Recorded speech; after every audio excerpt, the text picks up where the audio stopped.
ஊற்றப்பட வேண்டுமே உன்னதத்தின் ஆவி, உயிர்ப்பிக்க வேண்டும் எம்மை தேவா.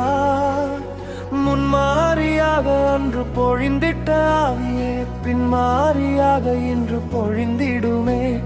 ஊற்றப்பட வேண்டுமே உன்னதத்தின் ஆவி, உயிர்ப்பிக்க வேண்டும் எம்மை தேவா. முன்மாரியாக அன்று பொழிந்திட்ட ஆவியே பின்மாரியாக இன்று பொழிந்திடுமே. என்னை அபிஷேகமே என் தலையை நனைக்க, ஆவியால் நிரப்புமே பாத்திரம் வழிந்தோடும் நீச்சலா